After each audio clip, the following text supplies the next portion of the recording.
have to do like audio checks and stuff. I think it says we're live. Can you hear us? Are we live? Somebody just said it's time in the chat, but I think we are live. Let's see if the chat says. You guys can hear us, right? Anybody in the chat want to just confirm that we're good to go?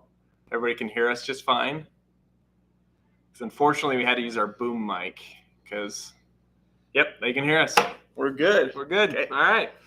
So welcome to the live stream, everybody. Jonathan and Justin here. So we're going to do a couple of things during this live stream. We had a whole bunch of questions that were accumulated for a lot of you that filled out the Google form. And we're going to go through and answer as many questions as we can. We likely will not get to all of them. Actually, I know we won't. There's so many awesome, amazing questions. So we have tried to group a lot of similar ones together because a lot of you actually had some similar questions. So we'll go through that. Justin is also going to go over a little fun anatomy for you guys, just kind of as a little FYI of the day, like your little daily anatomy, I guess. You want to kind of talk about that, Justin? Yeah, I mean, we did a little vote. You probably can see if you look in the chat saying what to go over. We decided to go with the lungs. So we're going to kind of go over the lower respiratory system and just kind of do a quick little fun little anatomy bite-sized lesson. Yeah. Even though I don't think the lungs won the vote. It won my vote. It won my vote. Like I was reading through and I said I was like, a lung sounds nice. Yes. And this lung's cool. And Justin will explain why this particular lung's kind of cool, but we'll definitely go over some brain stuff and heart stuff and some other live streams. And obviously you guys have seen us talk about that in our YouTube channels. I also want to take a second to say thanks to everybody just for your support. Like it's been like 3 years now. Yeah. About 3 years. Yeah. Like November 2019. Yeah. November 2019. Yeah. That's when we started. Is when we started. And it's just been an amazing experience to see how things have gone, obviously here on YouTube, but then on our other social media channels. So just thanks for watching our crazy anatomy videos and for our support. And there is one thing that we have to announce. Those of you who watch all of our videos, of course, you see our little segue view. And first, we need to go into the sponsor of this video. And so I'm going to say the sponsor of today's live is kind of us. Us. And what I mean by that is you guys might notice some cool artwork behind us. We have what I'd consider our sister company, if you will, Ava. And we had a nice, one fell, so I'm just going to show you. I'm going to go right to it. A picture's worth 1,000 words. Yeah. Look at this for Valentine's Day. So I'm going to explain what this is, but I wanted to kind of show you some of the cool pictures that have been generated for Ava or from Ava. And it is kind of near and dear to our hearts, pun definitely intended, for multiple reasons. But here's what you guys need to know about Ava. He's practiced this multiple times, by the way. So. Yes. IOHA is excited to announce a new creative art platform that is very near and dear to our hearts, like I already mentioned. Developed by our co-founder and his son, which is my nephew, Ava, inspired by anatomy and powered by AI, I messed that up, generates visually stunning pieces of art that are sure to captivate and inspire. With its unique combination of anatomy and AI, Ava offers a fresh perspective on art, making it accessible to everyone. Justin made fun of me when I tried to do that last time, but we won't plug this too far, but you guys, it is pretty cool. My favorite's that like mechanical looking brain back there. It kind of, I feel like that would be C-3PO's brain, but that's just me. But for you guys, if you're interested in any of this stuff, you can check it out. Ava's going to give 35% off to any of the viewers of this live. It's the code is live35 that you can put in at checkout. And definitely go check that out for some anatomical awesomeness. And we're done with our little sponsor plug by ourselves. Does that cover everything you think, Justin? I think so. I think I should have been brought to you by Ava. These messages are brought to you by Ava. All right. Time for an anatomy lesson. Oh, yes. I'm going to switch the camera to you. All right. That's me. He has no idea what he's doing. So this right here, just kind of give a quick thing. For any of you who've watched our videos for any length of time, have probably seen this lung being used. Now, but the thing is, Jonathan mentioned there's actually a special story to this. And I'll let Jonathan interject because he was the one who was actually dissecting this. But I from my perspective, when he pulled this lung out, because there is something different about it that you wouldn't anticipate for a right lung. When he pulled it out, it was funny because I had gone out, I think, for lunch or something. And then I walk in the back door and he starts interrogating me about the anatomy of the right lung because this one was so weird. So, Jonathan, I'll let you tell the story because Yeah, I mean, I removed that lung. It was actually from a sagittal cut in a body, and I was on the right side of the body. I was certain of this, and I pulled the lung out and I put it on a tray, and I started examining the lung, and I'm looking at it, and I'm viewing the lung, and I'm like, what is going on here? And I only saw 2 lobes, as Justin will go. Did you already mention that? kind of. I was reading through the comments, Yeah. sorry.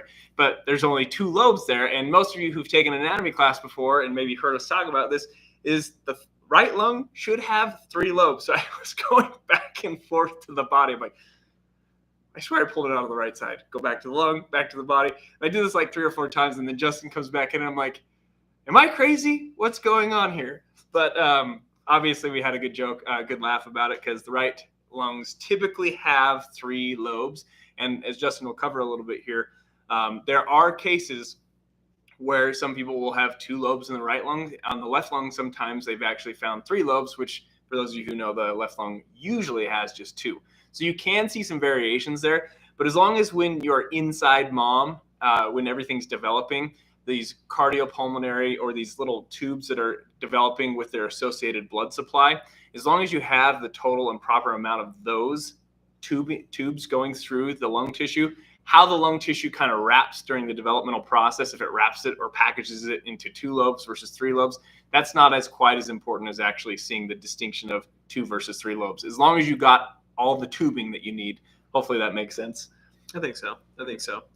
Yeah, it was interesting because I mean, like I said, I just had gone out to lunch and I walk in the door. And Jonathan just immediately, the first thing he says is, how many lobes does the right lung have? And I remember just kind of feeling almost assaulted. Like, I'm like, why are you quizzing me right now? So it's interesting. But so this is what we'd actually call a lower respiratory tract. Now, I'm hopeful that this is going to be somewhat in focus. It's going to be kind of hard, but this is a lower respiratory tract. And we know it's a lower respiratory because it starts here with the larynx. So you can see this is your voice box. Now, it's cool. I'm not going to get too close to the camera because, I don't know how the focus is going to work with this, but you can see some really cool anatomy here. And I'm going to do my absolute best. If you look closely, you might be able to see like a white line. I'm going to kind of look here. There's like a white line right there. I think I got it. That is your vocal ligament, or what most people would call the vocal cord. So the larynx is going to be in charge of pitch, right? So just kind of like, ha, ha, ha, ha, ha, all that fun stuff is actually going to be controlled here by the larynx. Will you do that one more time? Ha, ha, ha, ha, ha. Okay, thanks. I took choir back in junior high school, so. And Justin plays the guitar and sings songs sometimes, so you should probably make him do it during one of the videos. Okay, carry on. Wrong button. Yeah, no one would want that. No one would want that, trust me. But so this is also interesting because if you actually right now at home hold your larynx and say the consonants like V or Z, like you go zzz, there's actually vibration coming there. So those are 2 of the consonants that are actually created. So in the or partially created inside the larynx. Phonetics and just linguistics are really super interesting. But this is going to transition to the trachea. Now the trachea is just your windpipe. Nothing really fancy about it. It's a pretty simple tube, but it's also ribbed. So if you look at this, I can actually kind of like collapse it. Forgive me for this, but it's always like reminded me of a ribbed condom. I said it. You can't put that back. Wow. I know. We already went, but it's accurate. You know, YouTube, that's don't cancel us. You know that's an accurate analogy, though. So, but this is going to be made of cartilage, and that cartilage is going to help keep the airway open because you never want it to be collapsed. Otherwise, you're not going to be breathing. But now this is kind of goes to the point where Jonathan was talking about. So then the trachea starts splitting, and so what you can see here is all the different bronchial tubes. And so the bronchial tree is going to split into there's a bunch of names. We're not going to go into them, but just keeps on splitting and splitting and splitting. So as long as you have the correct amount of tubes inside of this lung, it doesn't really matter that you only have 2 lobes. You're mainly concerned with surface area for the alveoli, which are like the small, tiny little air sacs at the very end of it. That's what you're really concerned with. So as long as you have the proper surface area to get oxygen and carbon dioxide, then you're fine. But also running next to it, you might, if you look closely, might see some like other holes. Those are for like blood vessels that are coming to and from the heart, which help transport deoxygenated blood and then oxygenated blood back to the heart. But then the other thing I just want to show you is that the lungs are super squishy. This is super fun. It's one of my favorite things to do is just squish the lungs. Sounds weird, but it's true. These are very sponge-like organs. But this is I mean, this is all a bunch of elastic connective tissue, other types of connective tissue just wrapping around a bunch of hollow air tubes with alveoli, all that fun stuff.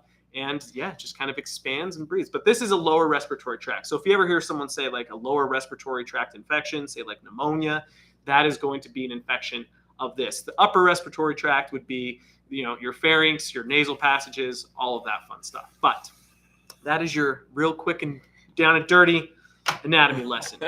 The daily anatomy. Daily anatomy lesson. Yeah, it's kind of fun. Like you guys have probably seen, we do all sorts of different videos. When I think of the lungs lately, I've been just so fascinated by how overbuilt they are, and especially from an exercise perspective. And we talked about how as long as you have the proper amount of tubing or segments in there, the exact wrapping and packaging of 2 lobes versus 3 lobes isn't as important. Again, most people are going to have 3 lobes there. But because the lungs are so well built and so overbuilt, it explains a lot of times where you can remove segments and portions of the lung during certain disease states or cancer, and still a person could live a somewhat relatively normal life. Obviously, the upper end or into physical activity, the higher and more intensity activity would be, then you'd start to see those limitations. But just a little FYI, as far as maxing out the lungs, most of us will never max out the lungs, or at least the ability of the lungs. The elite of the elite endurance athletes, some of those guys can get to a point where they start to get the lungs to be a potential bottleneck, but you're talking like you're the elite of the elite and training for endurance activities for years and years. So did you have anything else you wanted to add there? I did not, but I am going to go put this away and deglove, so I'll give it back to you. Okay. All right. So a couple other quick things. I have been kind of going through the chat, and I appreciate everybody commenting in there and asking their questions. It's really hard to keep up with all those questions as they're going through. Like I said, we're going to go with the questions that were sent in earlier when people filled out the Google form. So if you guys came in late and have an opportunity to fill out the Google form, we're glad you're still here, but some of those questions are going to probably be a little missed there. But I did see a question that came across, though, Justin, a second ago, is, are you two related? And this is a nice segue as far as kind of with some of the questions. No, we're not related. We have known each other for about 11 years, though. So let me pull up the first set of questions that we're going to do. The first question that we're going to address that people asked was, what are your backgrounds, like college majors? Why did you choose your profession? What are your job titles? What inspired you to do this? And so I'll speak for myself, and Justin's already back, and so he can speak for from his perspective as well. But my background started in just doing pre-medical education at the University of Utah.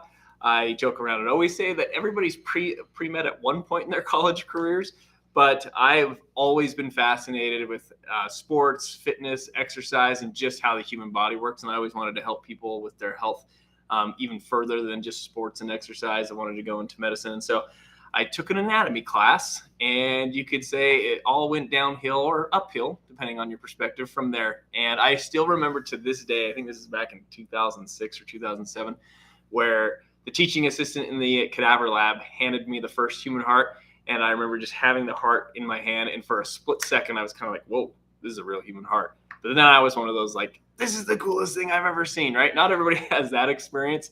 Cadavers and dead bodies are not for everybody, but a lot of people definitely do appreciate them. And I was like sold as soon as I looked at that first human heart. So I got really distracted with teaching, because after I took that class, I was asked to teach in those cadaver labs as a teaching assistant. And so during my undergraduate programs, I was just working on campus, teaching in the cadaver labs, learning how to dissect, and then also even teaching in some of the more advanced anatomy classes where still to this day, I think it might be the hardest class I've ever had, was the advanced anatomy class at the University of Utah, where at that point, once you're done with that class, you pretty much know every peripheral nerve in the human body, every muscle in the human body. It's intense, to the point where they would come down on lower campus, the med school would, and come ask people from that course who were TAing that course to come teach at the TA in the med school. So it was a pretty intense course there.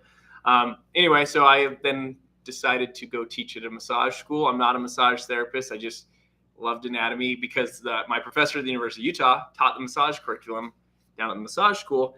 And I actually got to take the students up to the lab from the massage school to the University of Utah, because there was this relationship there. But then they cut the lab. They like severed it, and the students were like in this uprising They were so mad that they cut the cadaver lab, and the students kept asking me for about a year, hey, Jonathan, can you just do a lab? Can you just do a lab? And I'm like, not really. I just don't have access to a lab. And one day I was sitting in my bathroom, because that's where most good ideas come. And I thought to myself, maybe I should start my own cadaver lab. And so this is where this whole lab here spawned. I then called my brother-in-law. His name's Jeremy. He's behind the scenes. If you've ever seen our creatine video, the thumbnail on that creatine video is Jeremy very exhausted trying to hold a bucket in a Spartan race. If you guys have ever heard of those Spartan races, but he's the bearded guy in that thumbnail picture. But maybe you've seen him on some of our other social media posts. But anyway, he's a business guy, has made multiple successful businesses. So I enlisted him. He took care of the business side. I ended up doing the educational side. And I met Justin at the massage school. And Justin was awesome. He was actually really quiet in the beginning, believe it or not. Like, now we can't get him to stop talking, right? Me and him during YouTube videos. We just keep going and going like I'm doing right now. But super quiet when I first met him. And then he started being a teaching assistant at the massage school in my anatomy classes with me. And then he was super, obviously very smart, intelligent. And Thanks. Yeah, you're welcome. Yeah, we'll talk about more about that afterwards. So, but anyway, I ended up going to PA school in California. For those of you who don't know what PA is, it's physician assistant. They actually changed the name. I didn't know this. They actually legitimately changed the name to physician associate 2 years ago. And Why? Because everybody hates the name physician assistant, which makes sense. It's like, it makes it sound like you're handing a scalpel to somebody or something, like assisting. I don't like associate any better though. It's better than physician It feels assistant. more legal. It kind of does feel a little bit more legal. But regardless, the name has changed. So that's kind of a master's degree. Not kind of. I say kind of because it's a lot more hours than the typical master's degree.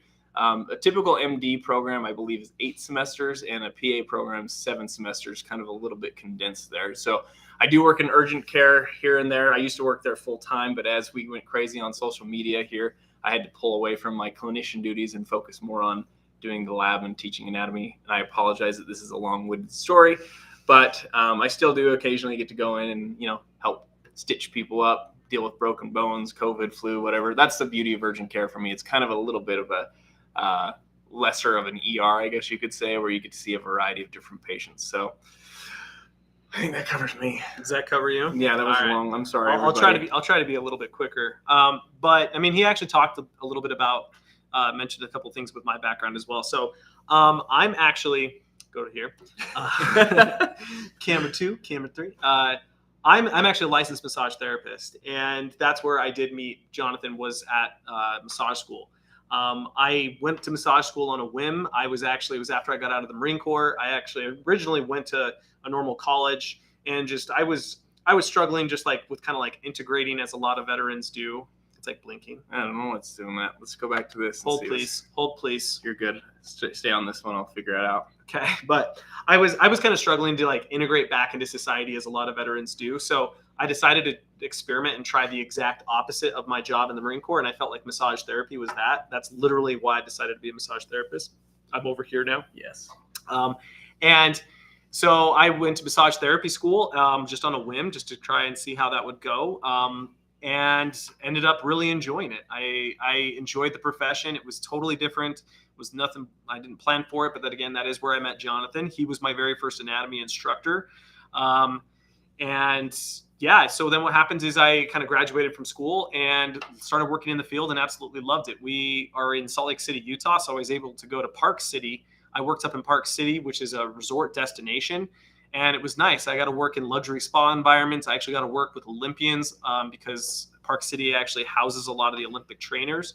So, I mean, I worked with like the men's Japanese national team several times. I worked with a ton of professional athletes. It was a lot of fun.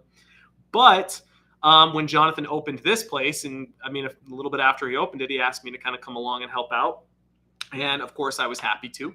I mean, it's nice to have an opportunity to come hang out in a cadaver lab. But the thing is, I've always loved science.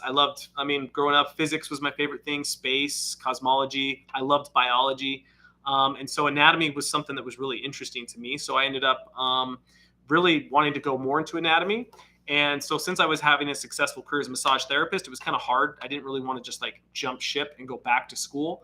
So what I did is I emailed the professors up, Mark Nielsen, the same professor that taught him at the University of Utah. I messaged him and I was like, can I just come hang out and audit your classes? And he said, yes. So I audited classes up at the University of Utah for a couple of years. And the nice thing is they actually used to give the lab manual online. So I printed out the lab manual, and then having access to this cadaver lab, I kind of just started going through the motions here.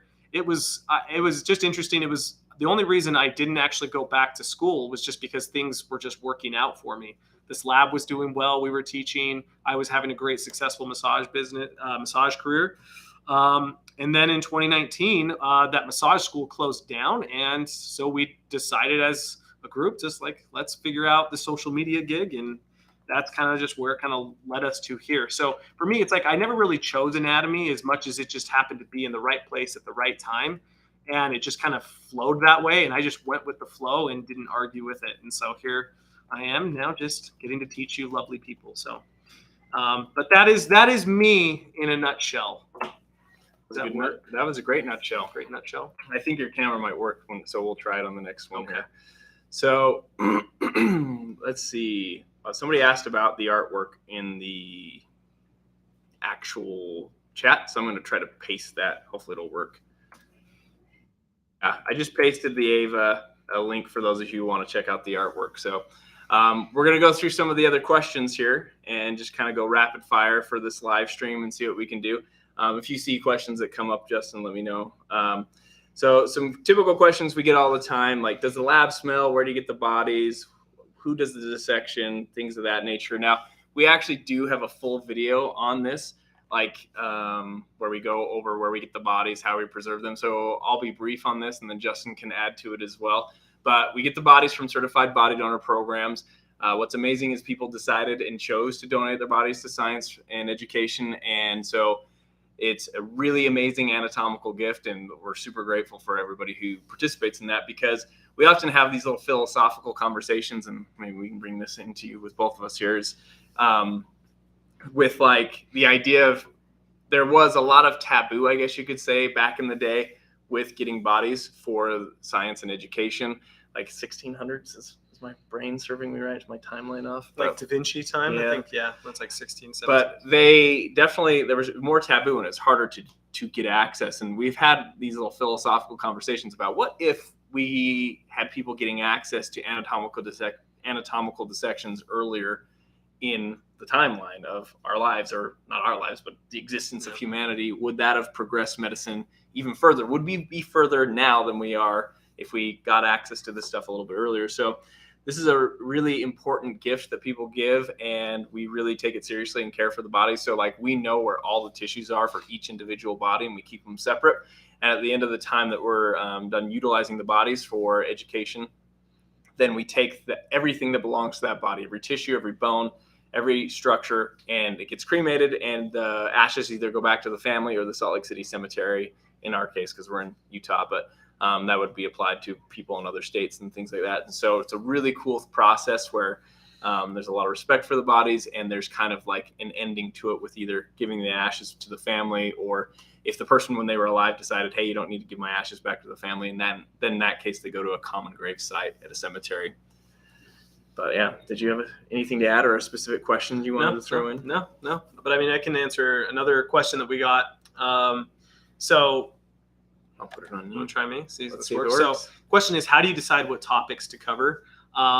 This one's kind of interesting, because like Jonathan and I both have like certain interests that we each have, like probably more so than the other. Like, we share a lot of interests, but we also have other interests. So we kind of like go back and forth with all of it. It's like, we kind of like, how much anatomy do we want to do? How much pathology? Like, we're just sitting there kind of tossing around ideas.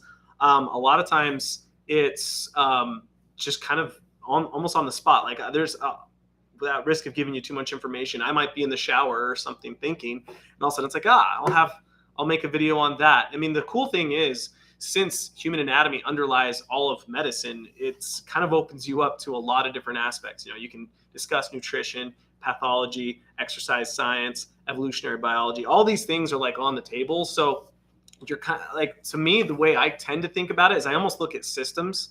like, oh, I haven't done a video on the musculoskeletal system in a while. Oh, I haven't done a video on the respiratory system. And then I kind of just think on it to what would be an interesting topic. It's one of those things that there's so much you can talk about. It's almost sometimes daunting because you're just sitting there like, well, what do I talk about? What do I talk about even within this specific subject? So it's kind of fun. Like, lately I've been starting to do videos on surgery, and I know Jonathan's been doing a lot more exercise science videos. Like, there's certain things, like, also from an enjoyment factor, like you start making the video and then you film it and you edit it and it gets out there and you're like, that was fun, I want to do more of those. So then sometimes you do more of those, but I don't think there's an actual science, at least not for me. I don't know if Jonathan has like some super secret formula on how he picks the videos. I pick my videos. But half the time I'm just kind of like, I'll make a video on that. And then I just make a video. Yeah, we definitely share a lot of the same interests as far as video topics, because we're just generally pretty much geeky when it comes to anatomy and physiology. But there's definitely differences that we kind of gravitate towards as well. Like Justin mentioned, I go to a lot of the exercise videos lately. But one of the things that I kind of do with video preparation is I often will come up with a whole bunch of ideas that I throw out on the table. And sometimes I'll even have one idea and I'll start planning for it and it ends up becoming this video that would be like an hour long. And so then I start distilling it down into smaller and smaller parts. So like, for example, we're going to be dropping a stretching video on Saturday in a couple of days here. And I started really broad with this stretching video of all the different things that influence like mobility and flexibility, like shape and length of bones, the soft tissues, and then even the nervous system. And this video started getting so long that I'm like, I'm going to actually focus more on one of those. And so we're going to start by focusing on like how the nervous system relates to stretching and flexibility, and then do follow-up videos on like the bones and even the soft tissues. So I think that whole video process is I guess a creative one. I've never thought of myself as a creative person at all, or an artist, and I still don't really consider myself an artist at all, but there's a lot of creativity that actually drains you more than you think. That's like, yeah, putting the creative mind in it, like sometimes I'm more drained thinking and planning a video than I am doing like a 12-hour shift in the clinic. So it's kind of interesting how that works. No, I completely agree. Like, because we still teach, and I mean, like when I was teaching full time, I would teach for like 8 hours a day. Sometimes just getting in the creative mindset for one of our videos is far more taxing than teaching endlessly and talking. It's a very creatively demanding thing, but it's fun. It's a ton of fun. Yeah. And I came across another question here that it kind of ties into the cadavers and the care for the cadavers. But we get a lot of people who ask, like, do you have any cadavers that are of like different races, like African American, darker pigments, and things of that nature? And we, in our lab, I think most of them are all Caucasian right now, right? Yeah. And so I've actually requested for the next like African American body that comes in, or just darker pigment, so I could show students kind of the differences in pigmentation, but also show students that when you take that top layer of the skin off, you can't even tell me what the race is. So there's a lot of cool teaching topics that you can use with different, I guess, races of people in a cadaver lab. But one of the things that I do again think is really interesting is that once you pull those top layers off, nobody can actually tell, and we're very similar on the inside. I often will say to students, like, with anatomy, we're all the same, but we're not. Like, meaning we all have a femur, but that femur can have different lengths, a little bit different in like how robust some of the bony landmarks are and things of that nature. So those are some kind of interesting things that I think about when we're doing this. But there's another question in here that says, do you have when you donate your body, do you have to be cremated or can you be buried? In the situation of our cadaver lab, you're always going to have a situation where the body is cremated, just because of the nature of it. When you do dissection, you remove tissues and maybe even like certain structures. Everything needs to just kind of be put into a situation where it's going to be cremated there. Did you find any other questions? Yeah, I got one. All right, here you go. So the next question is, can you survive with only half a brain? And will we be able to do a full brain transplant in the future? So, first off, yes, you can survive with only half a brain, and you can see this with a lot of tumor survivors, so brain tumor survivors. But half the brain, it kind of depends on what area of the brain too. So if you're removing the frontal lobe, your frontal lobe is very important. Don't get me wrong. Like you have the motor cortices in there, but it depends on where in the frontal lobe you remove. Some of that's just your personality. Some of it's just rationality. So you're able to kind of take from it. Obviously, that's bad, but you can live. If we're talking about just surviving, you can totally survive with half a brain. Quality of life, that's a different story. But I think the really interesting aspect of the question is, will we be able to do full brain transplants in the future? And so this is something, that's I think why we believe in anatomy so much is that when you understand your anatomy and how complex the body is, you can also start to see how difficult problems may be in the future or how easy they are. And so when you think about the brain and how many, just think of vessels that are coming off of it. Think of, nerves. Think of like all the 12 different cranial nerves, the connection to the spinal cord. How are you going to connect everything? Right now, it seems like a far-fetched dream. I know there was an individual, there's a physician who's been aiming to do this for years. And trying to get around the ethics of it and getting different countries to come on board to actually do a full head transplant. But from everything I've seen, I don't think we're anywhere close to actually having a brain transplant. But at the same time, do I think that's going to happen? Absolutely. But what I would say is I personally think by the time that we have the technology and knowledge and ability to do it, we might as well just upload our brains to a computer anyway. So I don't think anyone's going to be wanting to do brain transplants. Instead, they're just going to be updating themselves to the cloud or uploading. So that's what I think. Uploading yourselves to the cloud. Yeah. Well, with building off of something you said here when you're talking about like anatomy and physiology and pathology, I always tell students that anatomy and physiology is always going to be the foundation with health and wellness. And when we get into disease states and pathologies and stuff like that, I would always tell students pathology, disease, disorders is essentially anatomy and physiology gone wrong.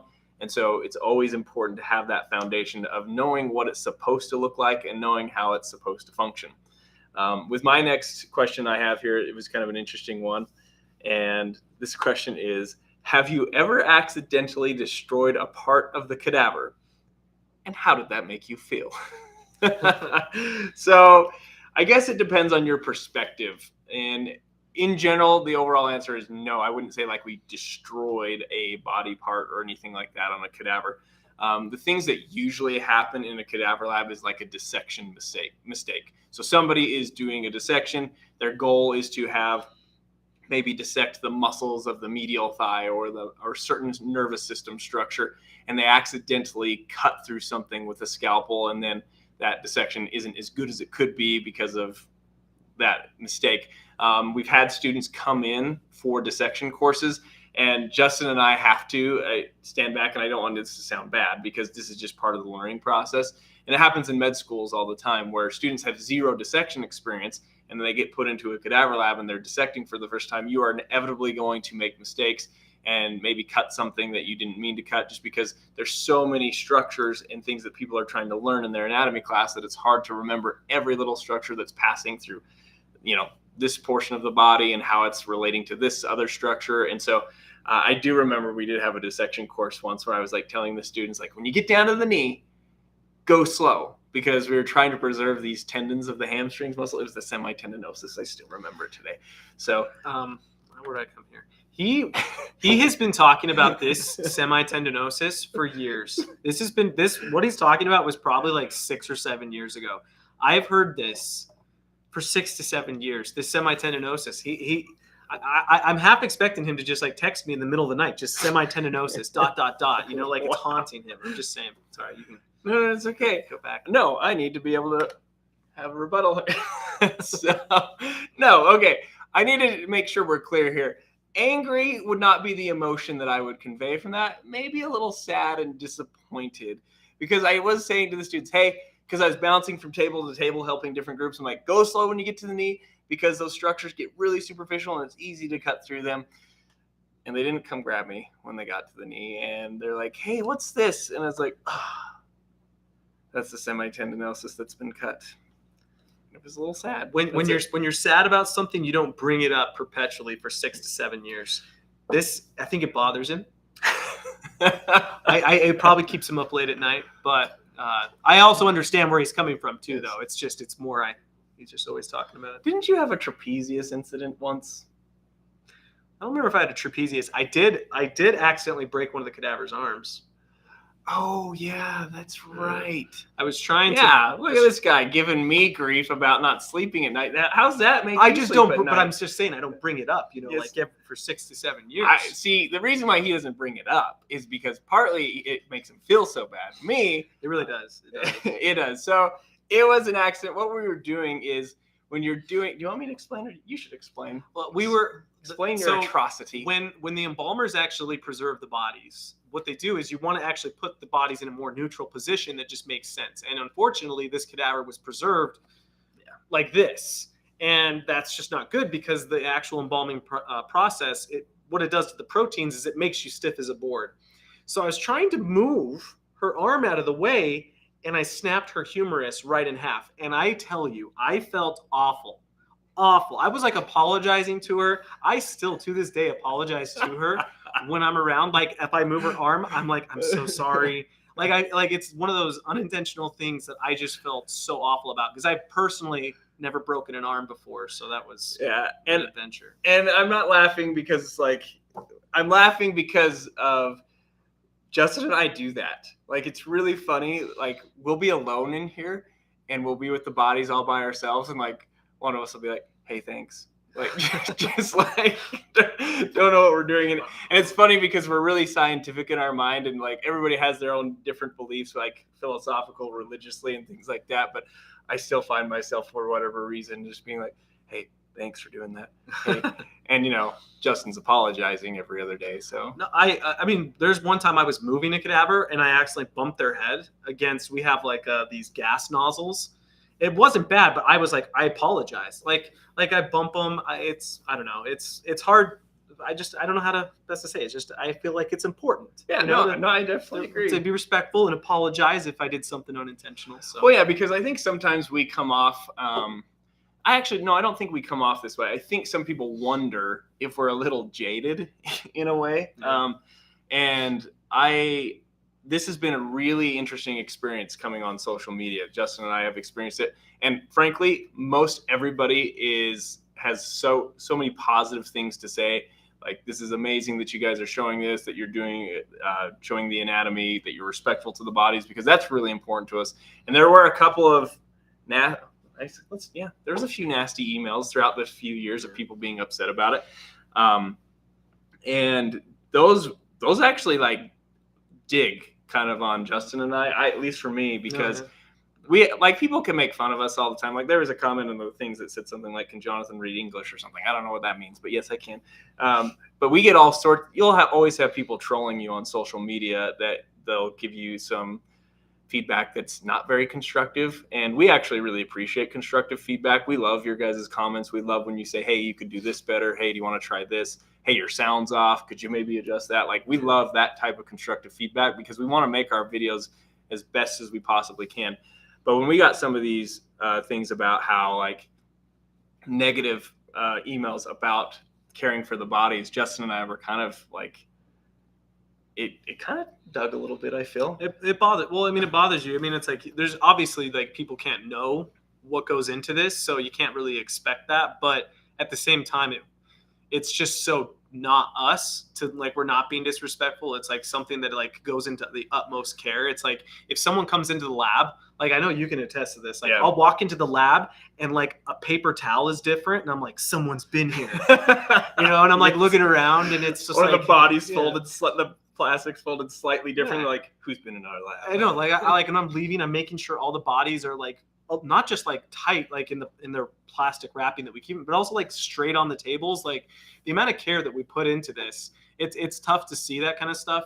But again, it's like I understand how people don't have insight to that, but it's hard to not let it bother you. Yeah, yeah, because I mean, like you said, like not even just caring for wrapping of the bodies and things like that. All the time that spends like even doing the dissections, the time that we take to make sure we keep tissue separate from one body to another, and just the idea of how grateful we are that they donated their bodies to science. Because I've always thought of it this way, like their goal to donate their body to science and education was to educate people. And when you have now the ability with technology and things like that to educate millions of people, because frankly, that's what these bodies have done now, educated millions of people. And I actually cried once during our little intro. If you guys are ever in Salt Lake City and you ever come to one of our in-person classes, Justin and I always give a little spiel about like, hey, here's what to expect in the lab. Here's the rules and regulations about that. And we tell everybody what's going to happen. And then I explain to people where the bodies came from and even some of the uses beyond just education, because we've had medical device companies come in here and actually test their devices on the bodies for life-saving types of situations or for conditions that people are living with every single day. And my mom had a blood clot in her leg after her surgery, and she's fine now, but it was interesting to see the process because the blood clot came from her leg, moved up her inferior vena cava, and then went into her heart. And then after passing through the right side of her heart, it got lodged in the lungs, and that's called a pulmonary embolism.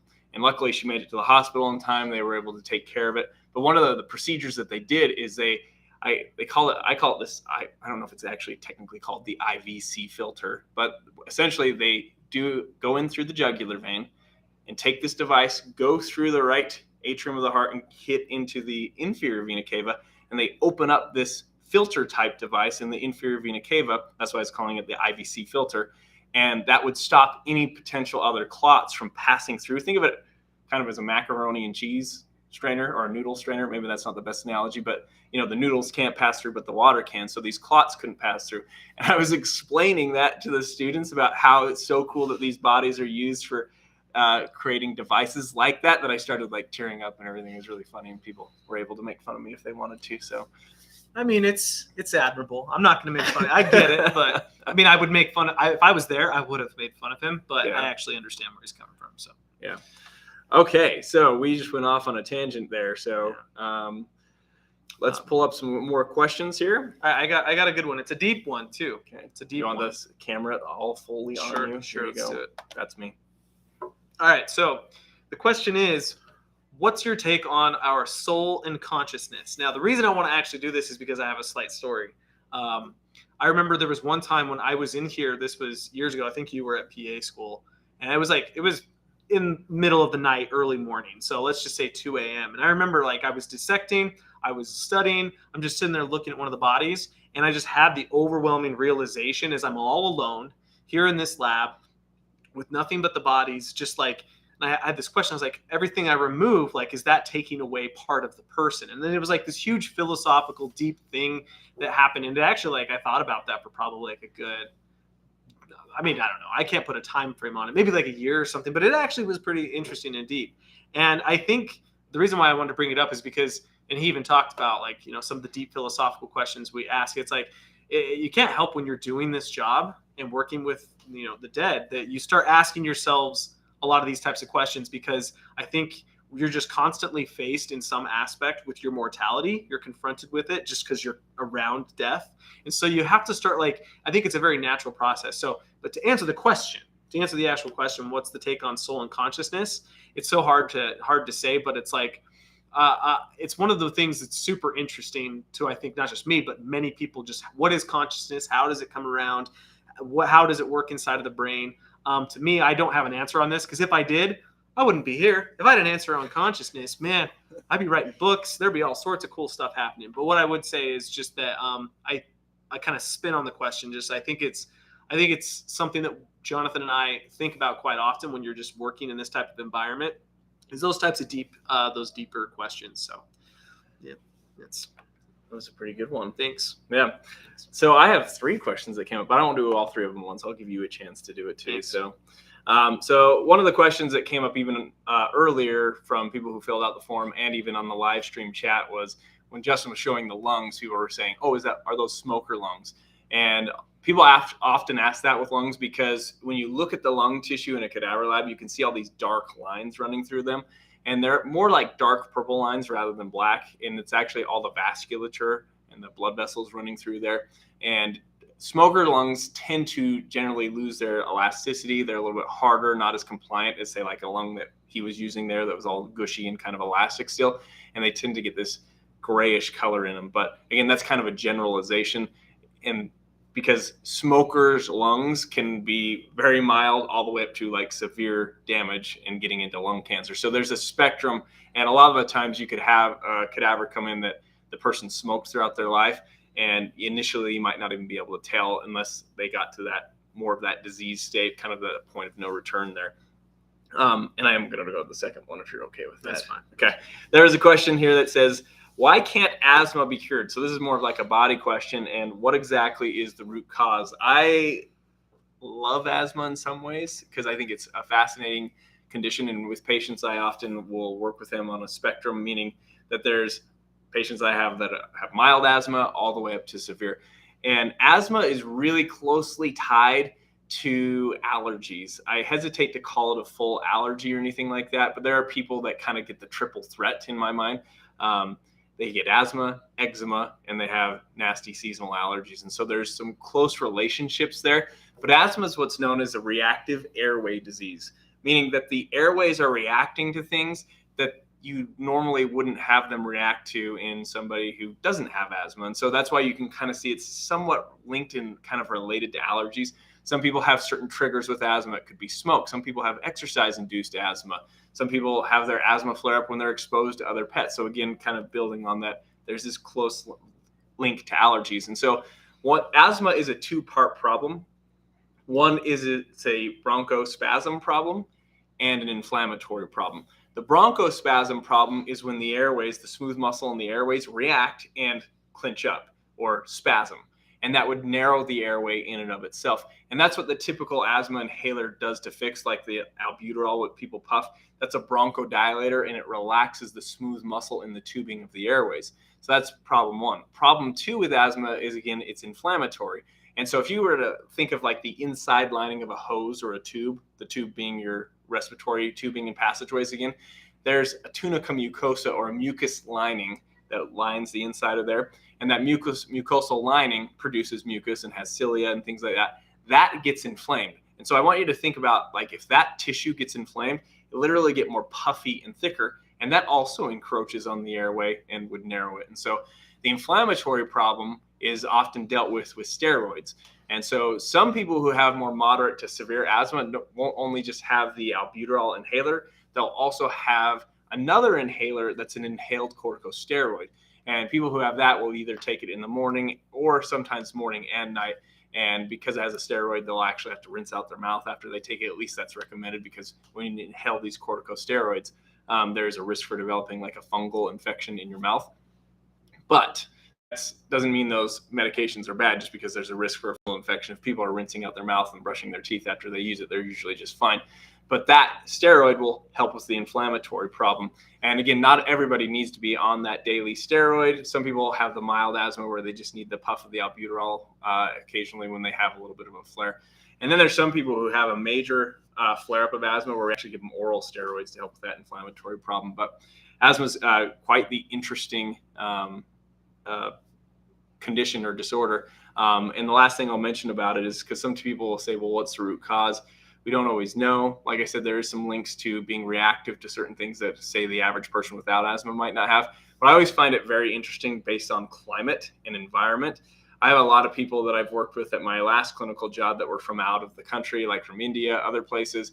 They were from places even that were more like humid and moist and more moderate climates. And then you come to Salt Lake City, Utah, and we deal with these temperature extremes, and you get like really cold and dry in the winter. And we'd see a lot of the times this would like flare up people's not only allergies, but even things like asthma. Very nice. That was only two. You had three? I did have a third one that I was going to go over, but I'll save that one for later. Did you talk about the newsletter at all? Oh, no. Jen's going to kill. Oh, you know what we should do too? Is there was a question about who's behind the scenes and things like that. I was almost going to say Jen's going to kill us if we don't do that, but they don't even know who Jen is. So we need to address that. We are launching a newsletter. And when I say we, I mean it's us, but you know who's really been doing it is our social media manager. Is that her?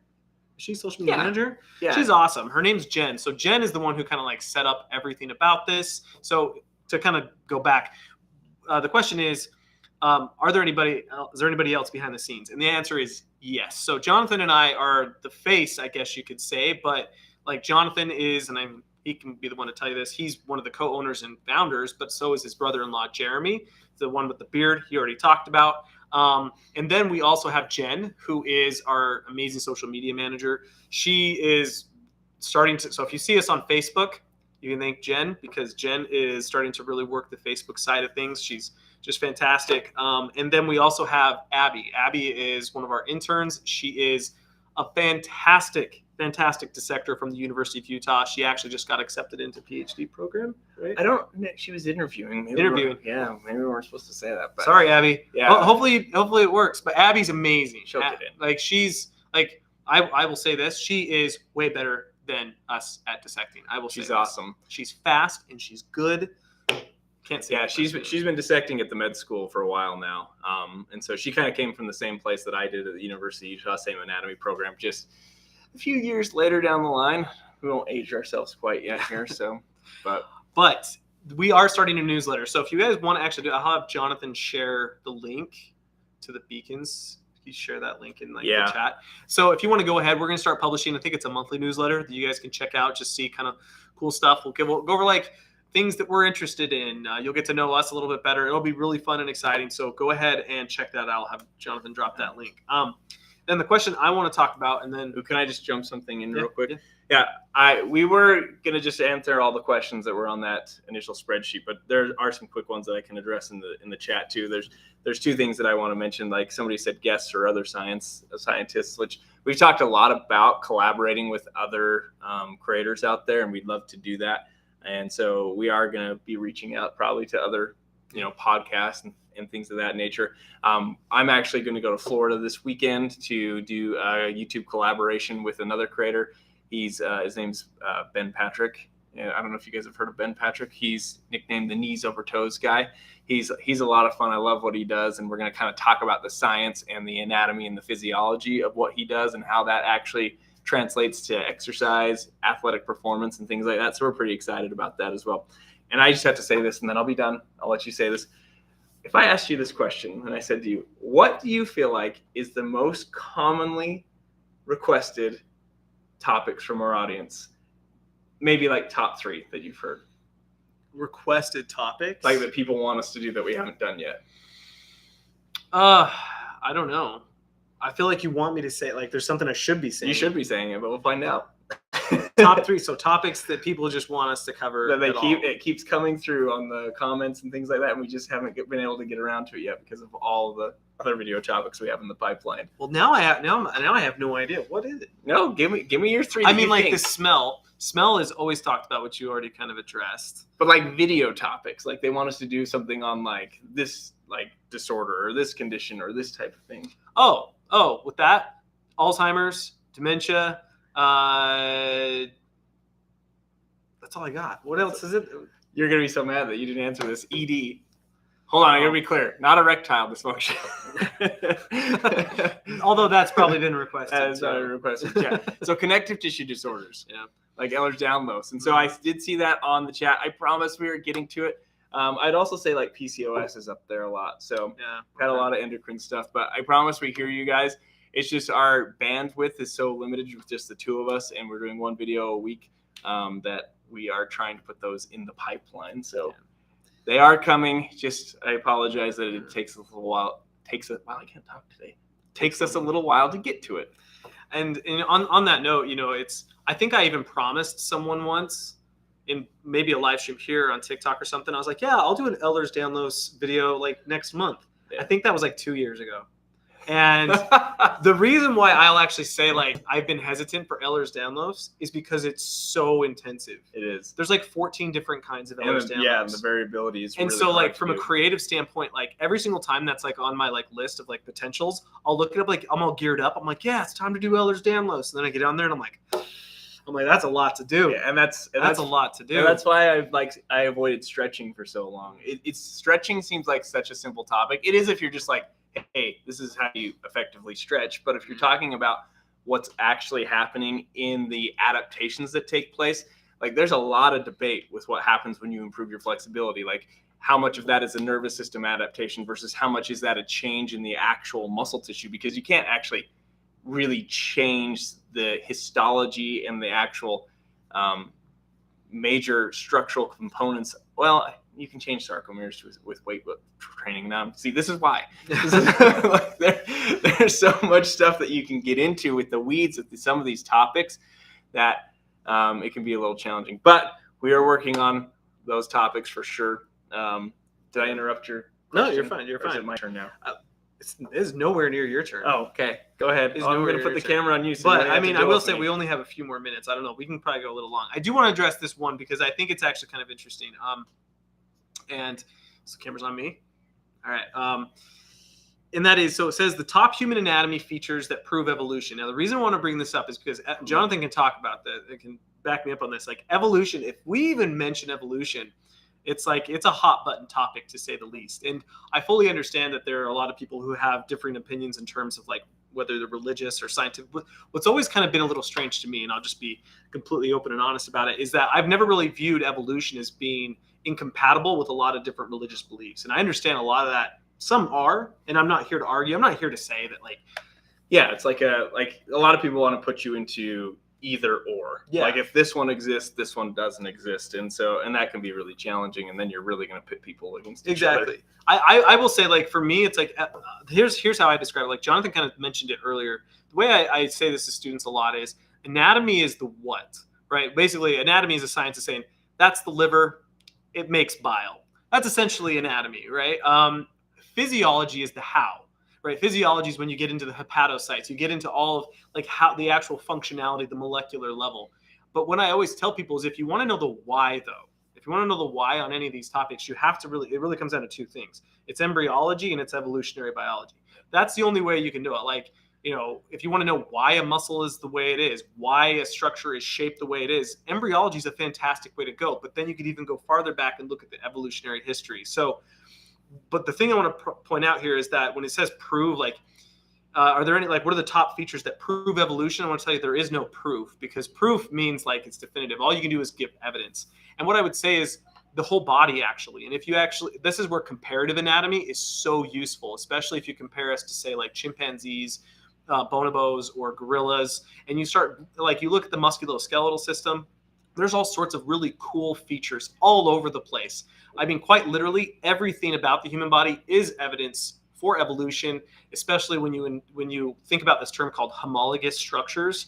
And so you start looking at like, say, like the radius and ulna in the arm. You can find radius and ulna in all the mammals, and so what you can do is use that as evidence to trace that back to a last common ancestor. But I'll just say this: like, I understand that a lot of people, because our videos are so applicable and relevant and relatable to so many people, that there's a lot of people that as soon as we say evolution, they're going to tune out. What I hope is maybe just be open to like those types of discussions. And if you decide that Justin guy talking about evolution, if you want to throw that part of the video out, or that's fine. But I mean, I do think evolution is really important if you want to know the why.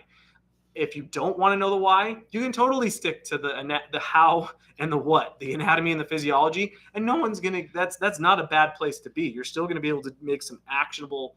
You can do actionable things for your health. But I just want to let you know, it's just a hot button topic. That there's so many times like I want to make a video, and then I'm like, you can tell it's a hot button. I'm like, if I make the video I want to make, I'm like, this is gonna turn into. Ruffle some feathers. It's gonna ruffle the feathers, and so the whole comment section. And that's not necessarily a bad thing. That's not a reason to not do it. But sometimes it's just it weighs on me. And like, now you're making me get all fired up a little bit here, but not terribly. But one thing that I do want to build off of with his evolution thing is it also kind of depends what you mean by evolution. Like I've often like kind of gone down this road of say like with a bacterial cell, for example. Like a bacterial cell that shares its genetic information with a neighboring bacterium that can now make it resistant to an antibiotic. Is that a form of evolution? Because that's really quick, fast changes in its ability to adapt to its environment by getting new genetic information. Because bacteria do that all the time when they share genetic information in the form of things like plasmids and other things. But and then you take that with a multicellular structure like us with trillions of cells. Changes are going to take a lot longer. Yeah. So it's very interesting to even think about it. What do you mean by evolution? If you're meaning like, did we magically evolve from an ape or a chimpanzee, then we're kind of going to this place where like, we're not even talking like that anymore. Well, yeah, I think because that's the thing, the actual definition of evolution is just changing a species over time. Yeah. And so, from that perspective, I mean, everything evolves, and if it didn't evolve and everything stayed static, then that would make no sense. So I would say this though, so you have to let us know in the comments, because I am curious. Like, the videos that I would love to make that I just know that are probably going to be highly niche would be things like, because paleoanthropology is a huge passion of mine. Like, I love talking about like Sahelanthropithecus, like Australopithecus, Homo naledi, Homo heidelbergensis, like all of our ancestors in that comparative anatomy. There's so many cool topics we could talk about, but I also then just there's part of me that's also like, but I also could talk about bronchospasms. So it's like something basic, right? Something more basic. Well, there's stuff that you get into where there is stuff that's still just theory. And sometimes he and I will struggle with that line of like, should we do a video when we're constantly saying throughout the video, well, it's thought to be this, that some of the evidence points to this. You know, we're coming from a subject of anatomy where, as you already mentioned, like you can point to the biceps and there's no ifs, ands, or buts about it. That's what it is. It's very visual. It's easy to see. But there is a lot of the stuff that becomes like theory to a certain degree and stuff that you can't fully 100% prove, but it's definitely some of the things that we think about and struggle with from like an audience perspective. Another thing that Justin and I have talked about with appeasing the audience, I guess you could say, is like sometimes people think we're being political about certain things like in the comments, and we like, because of how we said something, and we've talked like a certain way and how we've described things for multiple different classes that we've done before, and people are like, oh, that's a political topic, or they're trying to be political or push this agenda. No, we're really not most of the time. We're just not even most of the time. I can't think of a video where we were like trying to be political. I know we did a video on COVID in the beginning, but that was more about like the test when I swabbed you with the brain swab and other things like that. Well, I would say this, and then I'll let you do your third or whatever. Yeah, I'll just do my next question of that. The video I think that I did that got the most, that was the strangest and most interesting heat, was I did the vegetable one. Like, this is your body on vegetables. Oh yeah. Because somehow people who were vegan and carnivore got equally offended. Right, like on opposite sides, like, and it got interpreted as though I was talking specifically to them when I was actually just going to be more broad. But it is just interesting how a lot of times, like, we'll make the content, and there's no underlying motives or anything like that. It's just like, I'm going to teach you something cool, and then I'll look at the comment section, and I'm like, oh, I guess that could have gone a different way, or it did go a different way. So it's kind of interesting how people can take the content we make and kind of like turn it into something that we never intended. Yeah, I almost would be like, I sometimes think people should view us almost like we're Sheldon Cooper in a way. Like, we're literally being literal, like literally being literal. Literally. We're being literal when we're describing this. We don't have any agendas. If you guys have ever seen The Big Bang Theory, like, that guy says what he means all the time, but it's a good TV series. So I'm going to wrap up with one more question, and then Justin, if you have another one you want to wrap up with, then we can do that, but let's do this. And I agree with the comment that just came by there. You can't satisfy everyone, and we have finally figured that out after doing this for a little while. But the next question I want to do, and I'll do camera 3. I have this little device here just that I can like switch camera angles, and Justin makes fun of me for it because I like get super excited, but then we forget which camera we're supposed to look at. We're obviously not news anchors. So camera 3. Anyway, the next question that we had that I wanted to address is, why do we have 2 kidneys if we can function with one? This is one of those questions that is kind of like, well, maybe a little theory behind it as far as definitive answers. But one of the things that comes to mind when I think about having 2 kidneys versus having one, well, the kidneys, at least from a recent podcast I was listening to with some really cool MDs, some cool researchers, they were talking about some organs that were really resilient. For example, the lungs are actually pretty resilient. They can deal with a lot. Like, somebody can smoke for years and years and years, and if they quit in time before their cells go under like dysplastic changes, like precancerous changes, if they stop before that point happens, and we don't always know when that point's going to happen for each person, the cells in the lung tissue can heal really well, like pretty much go back to this like almost fully functioning lung tissue if they stop. The liver is very, very resilient. You've probably heard of people saying like, oh, they donated part of their liver and they regenerated that portion that they donated. And so the liver can take a beating and actually regenerate and actually heal relatively well compared to other organs. The kidneys do not fall into that category. The kidneys do not take the same amount of beating, or they're not capable of taking the same type of a beating as the liver, the lungs, And so I kind of think of answering that question from this perspective. If the kidneys get damaged, that point of no return for the kidneys is shorter or not as far as long as, say, like the liver and the lungs.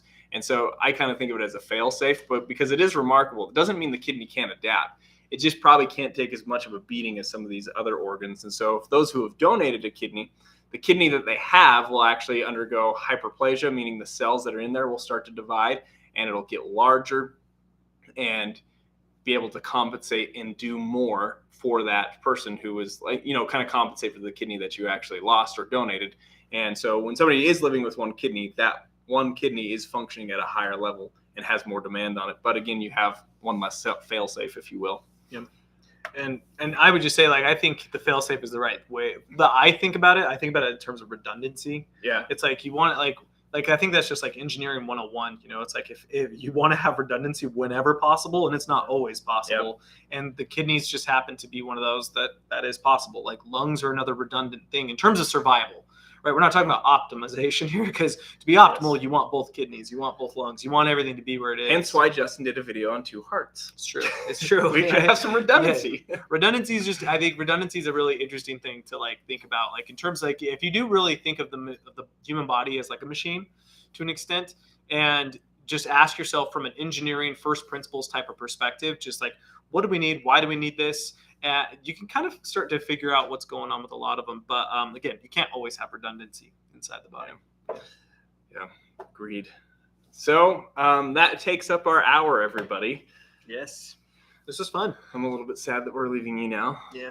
But we, again, want to end by saying we do appreciate all your guys' support. It really does mean a lot. And so Justin and I are trying to figure out ways where we can be more involved in interacting, because going through the comments of a video, we always try to do it for about the first hour or two. So whenever we drop a video, Justin and I are both in there and responding to as many comments as we can. But over time, we just can't continue to do that, because we could just respond to comments all day long and never get another video done. So we do appreciate your guys' patience too with our response to some of these. And so we'll try to figure out a way to do more of these lives to kind of interact with you guys and answer questions and things like that. I mean, we have some. I mean, just keep your eye out. We have some really exciting stuff on the horizon that we're really stoked about. But again, including, I want to make sure that everybody understands, in case anybody came in late. Like, we have the stuff behind us. We have all these cool canvases. So if you guys want to see it, I think the link's in the. It is. It's far up the chat though, so I'll post it in again, so you don't have to scroll as high up again. Did you get 35? What is it? Is it 35% off? 35% off? 35% off. I'm going to be honest, I love that. Oh, I want to show the other one. Yeah, go grab that other one. We all have our favorites, which is kind of funny how art is in the eyes of the beholder. Let me grab this one. This is my favorite. Mine's cooler, Justin.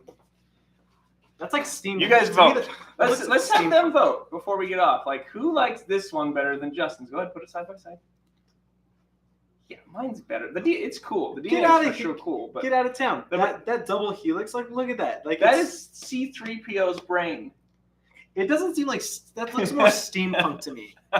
Like, it's cool. Don't get me wrong. I like it, but this is way better. Look at that. Yeah. Okay, here's the thing, everybody. You can trust his credibility except on two things: superheroes, Batman versus Superman. He thinks Batman's better. That doesn't make any sense. And then obviously this. Other than that, credibility's great. Batman is clearly better, and this needs to be said. And if anyone disagrees, you're wrong. And you could still be a good person, but Batman is clearly the better hero. I don't even hear what the other thing you said. Besides superhero, what's the other thing you doubt my credibility on? Just the pictures. The pictures? Yeah. Well, we have people mixed again. Some people like brain. Some people like Look at that comment. Batman is superior. Who are you? Oh, Morboid Outlook. I like you. See, we're good. Oh my goodness. Okay. Well, everybody, thanks again for coming by. We'll let you know when our next live stream is, and I guess that's it. Thanks, everybody. See ya. Okay. See ya.